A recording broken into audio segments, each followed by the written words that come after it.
오늘 설교의 제목은 애통하는 자라는 것이고요. 본문 말씀은 마태복음 5장 4절입니다.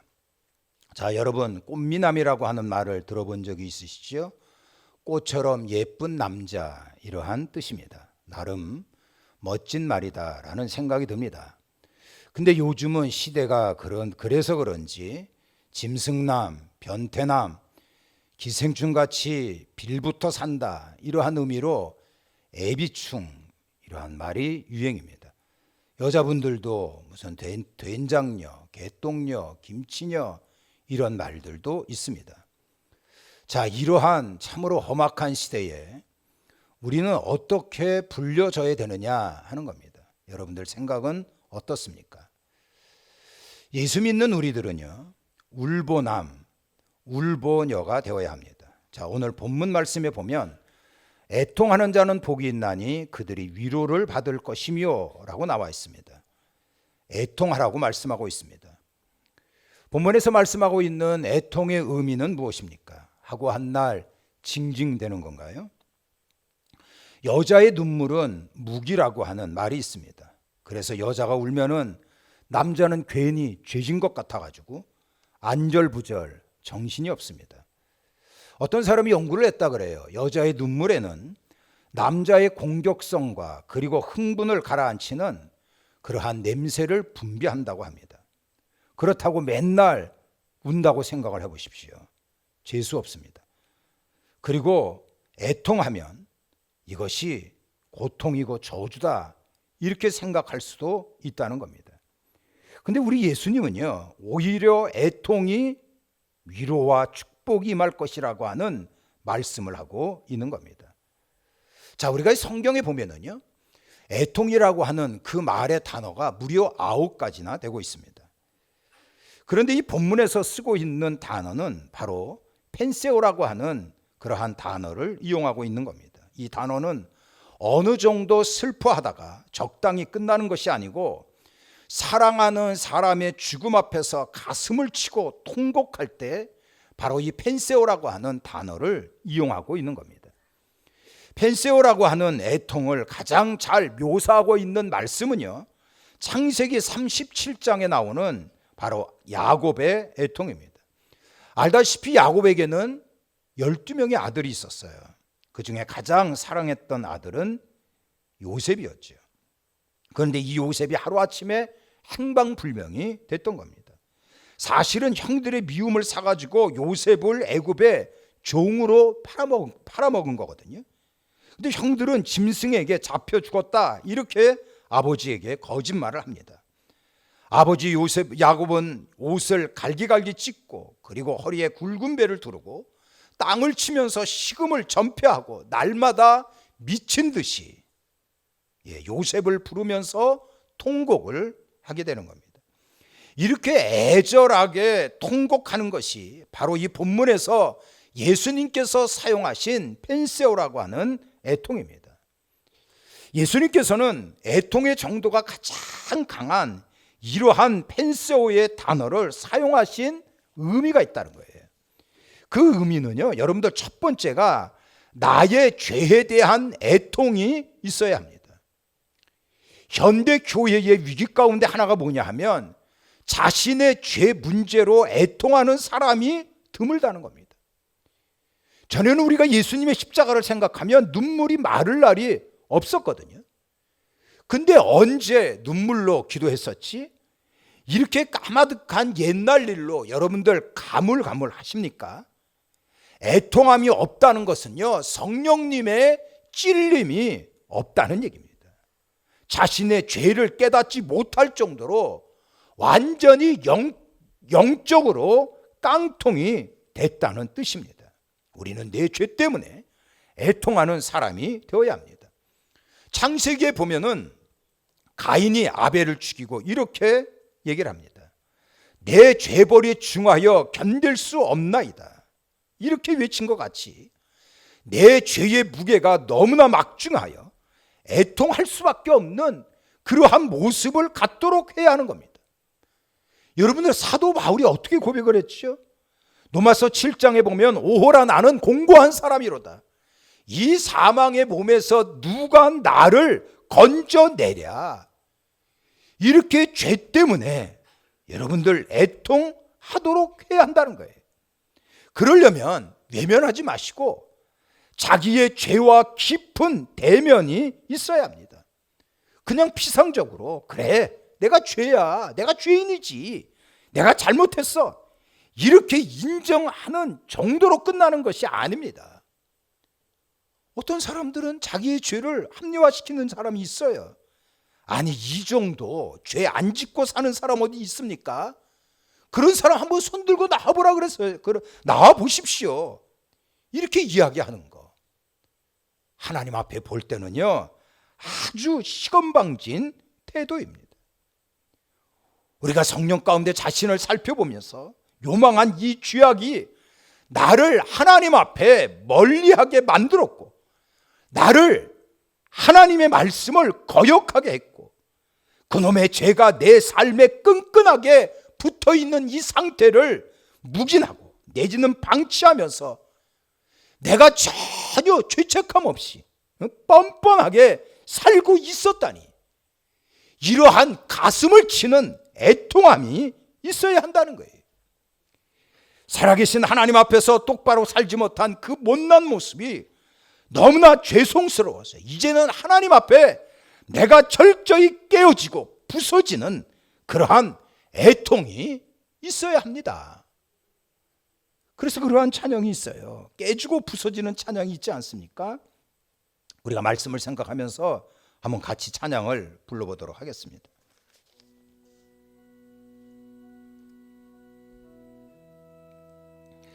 부서져야 하리, 부서져야 하리, 무너져야 하리, 무너져야 하리, 깨져야 하리, 더 많이 깨져야 하리, 씻겨야 하리, 깨끗이 씻겨야 하리, 다 버리고 다 고치고 겸손히 낮아져도 주 앞에서 정결타고 자랑치 못할 거예요. 부서져야 하리, 무너져야 하리, 깨져야 하리, 깨끗이 씻겨야 하리. 그렇습니다. 우리는 찬양과 같이 예수님 안에서 내 죄가 그리고 내 자아가 깨지고 부서져야 합니다. 내 죄를 여러분들 철저하게 애통하려면 묻어두었던 나의 삶의 아픔과 죄를 외면하지 마시고 그것을 끄집어내어 회개하는 자가 되어야 합니다. 내가 갖고 있었던 아픔과 슬픔이 너무 크기 때문에 그것을 마주 대하기는 참말로 고통스러워서 그것을 정면 돌파하기보다는 회피하고 그리고 묵인하려고 하는 경향이 있다는 것입니다. 그러나 사랑하는 성도 여러분, 이러한 것들을 묵인하면 묵인할수록 하나님 앞에서 참된 치유와 그리고 회복이 그만큼 멀어진다는 것을 아셔야 합니다. 폴영의 소설 가운데 오두막이라고 하는 그러한 소설이 있습니다. 연쇄 살인범에게 막내딸을 잃은 한 아버지의 회복을 그리는 그러한 내용입니다. 주인공 맥은 아이를 데리고 캠핑을 갔다가 연쇄 살인범이 막내딸을 납치합니다. 그리고 깊은 산속 오두막에서 끔찍하게 살해해버립니다. 생때 같은 막내딸을 잃은 맥은 이 사건으로 인해 그의 삶과 신앙이 완전히 엉망이 되는 겁니다. 살인범을 잡지 못하는 그러한 원통함과 이러한 일이 일어나도록 방치한 하나님께 대한 극심한 분노를 맥을 갖게 되는 겁니다. 그러면서 자신의 슬픔과 상처를 마음 한구석에 처박아 버리는 거지. 그리고 고통의 나날을 보내게 됩니다. 자, 그러는 중에 눈몰아치는 어느 날 우체총의 한 메모가 맥에게 전달이 되어지는데, 이 편지를 보낸 사람은 다른 사람이 아닌 하나님이셨습니다. 하나님께서는 이번 주말 생각만 해도 아픔과 분노로 온 몸이 떨리는 그 오두막에서 만나자는 내용이었어요. 이것은 맥에게 애통할 기회를 주기 위함입니다. 오두막에 찾아가 감추어진 그 아픔을 끄집어내기까지는 맥의 회복은 일어나지 않는 거예요. 하나님께서는 맥을 그 고통의 자리인 오두막에서 만나주시고 함께 대화를 합니다. 자, 그러면서 맥이 어린 시절 아버지의 폭력이 너무나 견디기 어려워서 가출하게 되는데, 살충제를 술에 타 넣어 독살하려고 했던 그 사실 까맣게 잊고 있었던 겁니다. 그런데 그것이 생각이 나는 거예요. 그러면서 이 사람은 심한 죄책감에 빠지게 됩니다. 이럴 때 죽었던 아버지가 나타나고 아버지와 함께 애통을 하면서 결국 딸의 살인범을 용서해주고 맥은 온전히 치유하게 된다고 하는 그러한 내용입니다. 문제는 우리의 마음 안에 이러한 오두막을 가지고 있다는 거예요. 그 오두막 안에는 상처와 아픔들이 가득합니다. 내 삶을 가장 고통스럽게 만들었던 경험들, 그리고 나를 그렇게 심한 상처를 준 사람들에 대한 기억, 그리고 먼저 떠나보낸 이러한 사랑하는 사람들에 대한 아픔, 그리고 나의 추악한 이러한 죄의 모습들을 꾹꾹 이러한 오두막에 감추어 있다는 겁니다. 하지만 이러한 오두막에 찾아가서 내 안의 고통과 아픔과 죄를 애통하지 않는 이상은 우리에게 하나님의 온전한 회복과 치유가 일어나지 않는 겁니다. 예수님이 함께 하실 것입니다. 우리는 예수님과 함께 그 오두막으로 가야 하는 거예요. 그리고 우리의 아픔을 애통해하고 우리가 겪었던 슬픔 때문에 가슴을 치고 눈물을 흘리면서 내 안의 죄와 잘못을 하나님 앞에 통회하며 나아갈 때에 우리는 비로소 하나님이 주시는 위로와 회복을 경험하게 되는 것입니다. 이렇게 내 죄 때문에 그리고 감추어 놓은 여러 가지 사실을 가지고 애통하는 여러분들이 되어지기를 바랍니다. 두 번째 애통하라고 하는 것은요, 죽어가는 이웃을 향하여 애통하라고 하는 말씀입니다. 예수님께서는 이 땅에서 우리가 당하는 슬픔과 고통 때문에 3번이나 눈물을 흘리셨어요. 예수님께서 첫 번째 흘리신 애통은 요한복음 11장에 나옵니다. 이르시되 그를 어디에 두었느냐? 주여 와서 보옵소서 하니 예수님께서 눈물을 흘리셨다는 내용이죠. 나사로가 죽었을 때에 마르다와 마리아가 슬피 우는 모습을 보면서 우리 예수님께서는 그들과 함께 눈물을 흘리신 겁니다. 삶을 망쳐놓고 그리고 삶을 불행하게 만드는 것이 아담의 죄로부터 시작이 됐는데, 이러한 죄 때문에 망가져가는 우리의 삶을 보시고 예수님께서는 눈물을 흘리신 것입니다. 우리 예수님께서 두 번째 애통하신 것이 누가복음 19장에 나옵니다. 가까이 오사 성을 보시고 우셨다는 거지. 예수님께서 감람산에서 멸망할 예루살렘을 내려다 보시면서 애통하셨어요. 돌 하나도 돌 위에 남지 않고 파멸되어질 그 성, 그 성에서 죽어가는 영혼을 바라보면서 우리 예수님께서는 애통에 하신 것입니다. 예수님께서 세 번째 애통하신 것은요, 히브리서 5장에 나옵니다.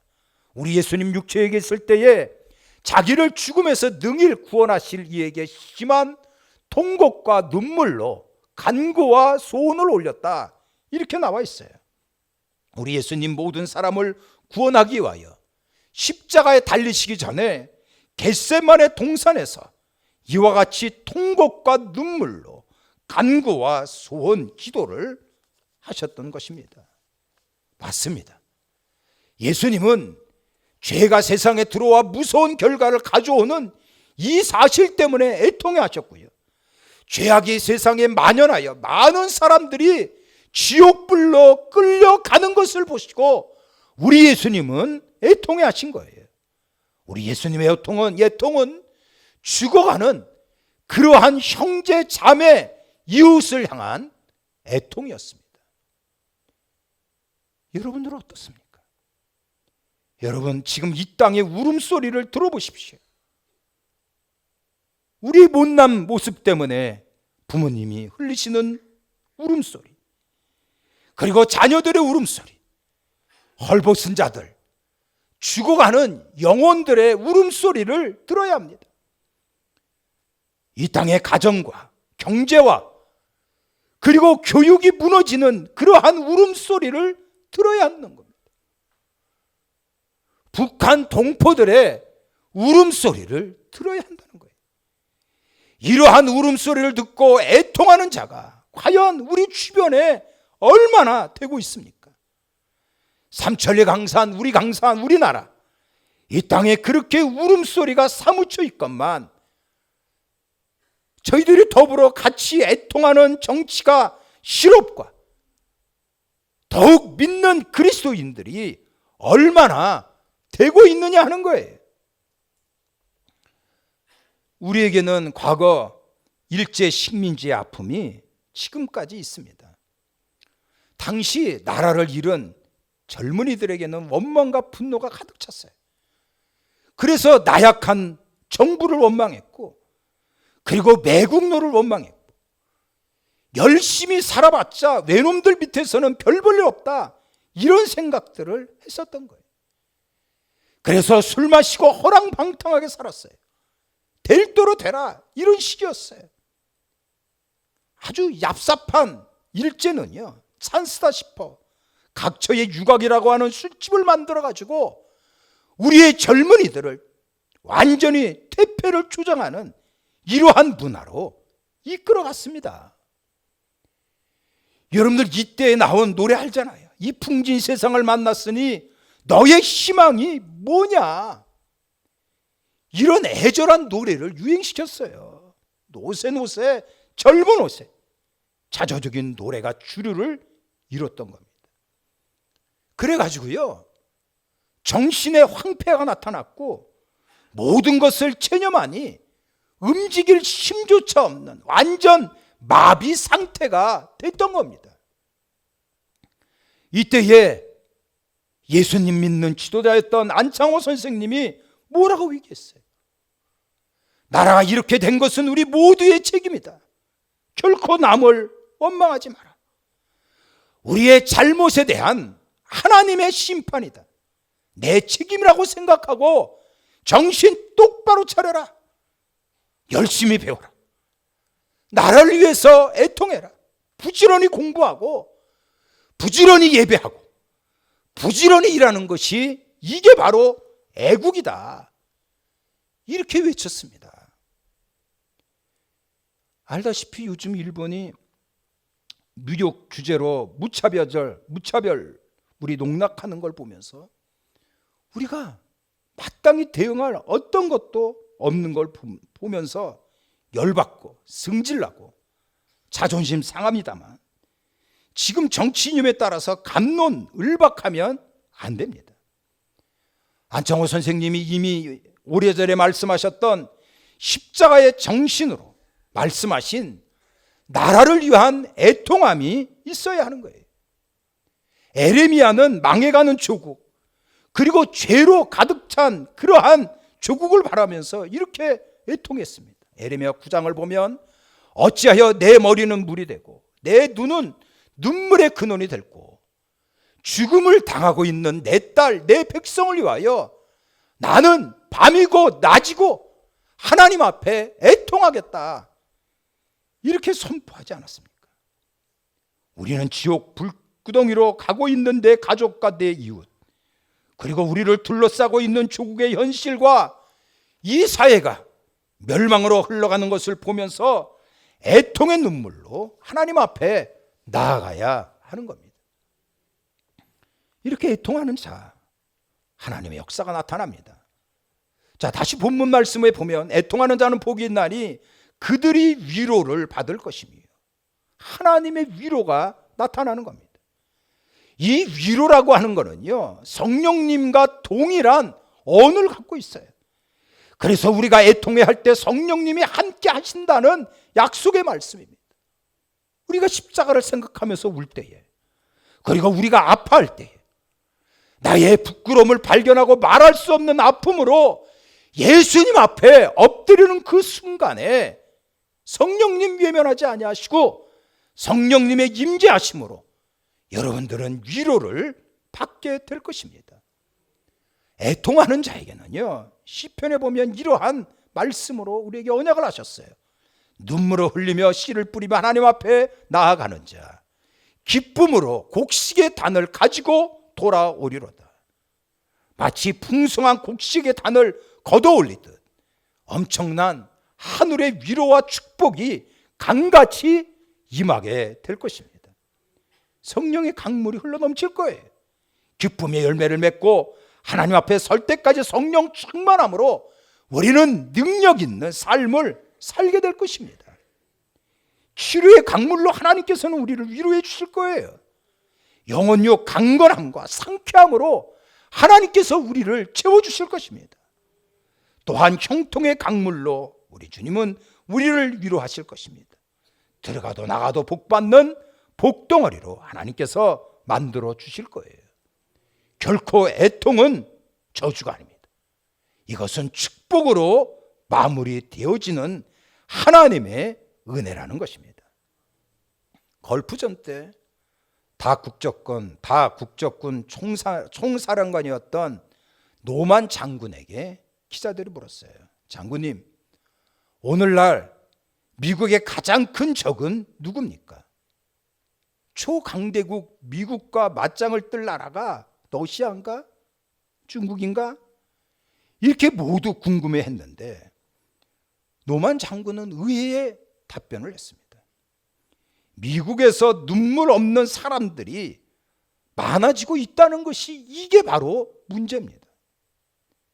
자식을 위하여 애통함이 없는 아버지와 어머니들이 늘어가고 있고, 그리고 나라를 위한 애통함이 없는 사람들이 늘고 있는 것이 이게 바로 위기라고 하는 말씀입니다.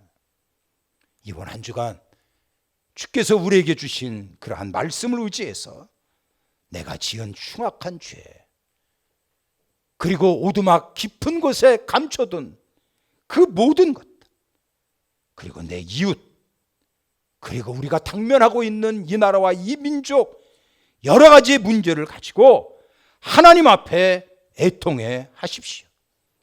그래서 하늘의 큰 위로와 하나님의 인도와 치유함이 있기를 예수님 이름으로 축복합니다.